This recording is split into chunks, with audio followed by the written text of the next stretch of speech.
Alright gang, it is jalapeno harvesting time. So we harvested jalapenos off of just a couple of our plants, and some of them are gigantic. So these are Goliath jalapenos, and we're going to use these and turn these into cowboy candy. So let's go.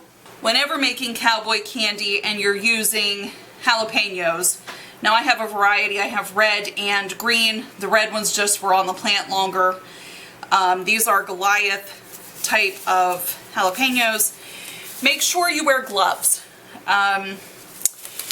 If not, it can irritate the skin, and if you touch your eyes, they will also become irritated as well, and they can burn for a very long time.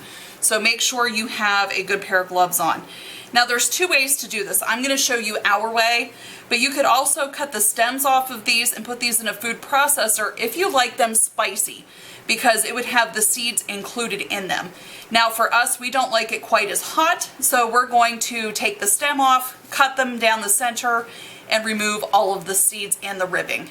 Make sure you have a sharp knife. It will make your job a lot easier if your knife is sharp. So gloves on, cut down the middle, and then just take out everything in the center of each one.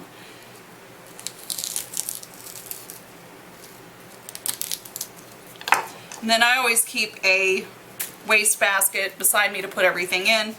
And then what you're going to do is just take and slice these into little strips. And you're looking at about 30 to 40 jalapenos that you're going to need for this. And you're always, at least I always have brine that is left over. So don't be too concerned if you have more than that, because I always have leftover brine. And I typically get about 12 jars of this using half pints. So, but just keep doing this until your jalapenos are all cut up. To make the brine for the cowboy candy, you are going to need 4 cups of apple cider vinegar to a larger stock pot. To the stock pot, you're going to add 12 cups of sugar. Once the sugar has started to dissolve, we're going to need to add some seasonings to this, so get yourself a little bowl to put them in. And we are going to need 1 teaspoon of turmeric,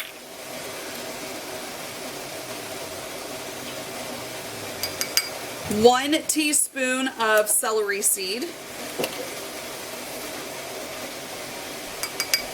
6 teaspoons of granulated garlic.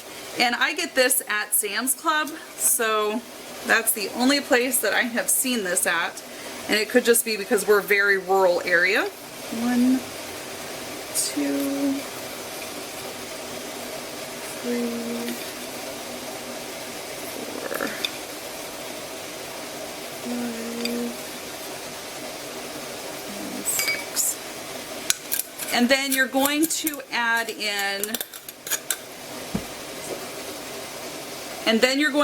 in 2 teaspoons of ground cayenne pepper.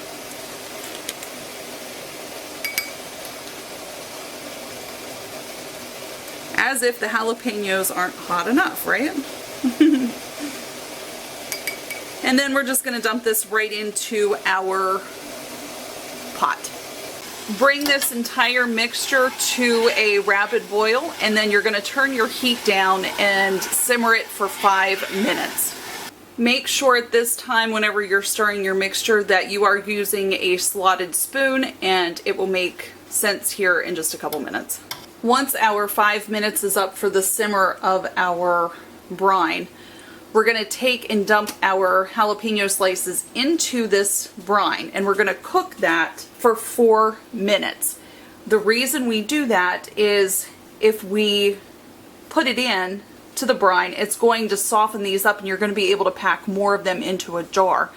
Whereas if we don't, what you're going to have happen is they're going to float and leave this much space at the bottom of your jar of just brine.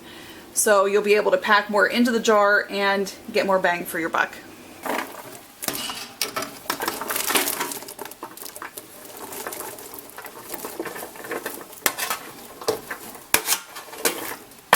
Try your best not to inhale the fumes from this because it is pretty strong. And you're going to let this mixture simmer for 4 minutes.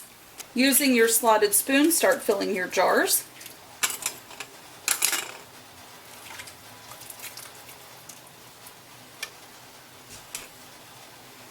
And you want to pack these in, so I always use the back of a spoon, and I know I probably shouldn't be using metal because it could crack the glass, but I don't have any wooden spoons that are flexible like this one is for me to use. So use what you have and pack as many in there as you can. And your peppers should be soft and pliable. And what we're going to do is once we have all the peppers out, we're going to return our brine to the stove and boil the juice that's in there for another 6 minutes before we pour the juice on top of our peppers. My jars are filled with my softened peppers. I returned the brine back to the stove. I have it on a high heat, and you can see how much darker it is since the jalapenos were in here. So we want to bring this to a boil and boil it hard for 6 minutes. What we're going to do is take our boiling liquid and we are going to pour it into our jars at this time. And you're looking for 1/4 inch of headspace on this. So we're going to fill our jars. We're going to take our bamboo stick here, go down through, get all the bubbles out, and then readjust the headspace. We always want to make sure our headspace is correct. And instead of wiping it down with water this time, we are going to use white vinegar, just because this is a heavy syrup that we're putting into here and it is super, super sticky.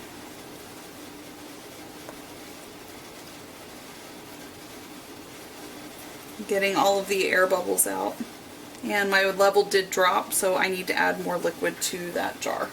Using white vinegar, we're going to wipe the rims of each jar.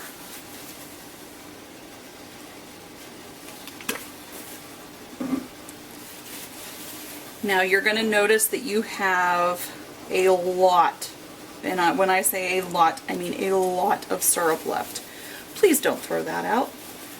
Don't throw it out. Once I'm done, I will show you what to do with it. But don't get rid of it. Please don't.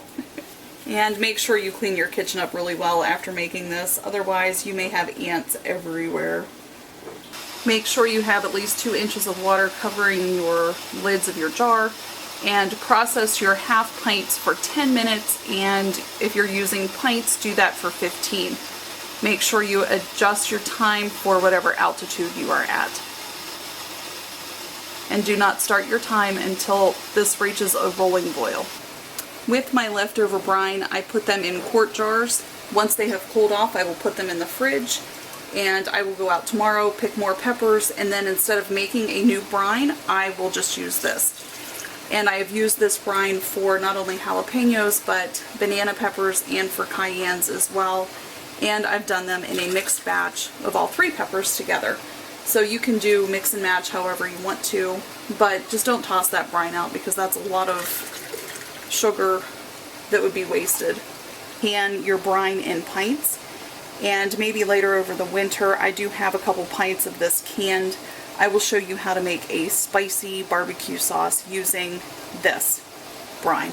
Alright guys, we ended up with 8 half pints of Cowboy Candy. So it's a very delicious recipe. Make sure you let these sit on the shelves for at least 2 to 3 weeks before you open them so that those flavors can develop. And then we enjoy them with a little bit of cream cheese on crackers. We like them on baked potatoes, chili, eggs, you name it. It's great on everything. So give it a try and let me know what you think in the comments below. Thank you so much for watching and have a great day.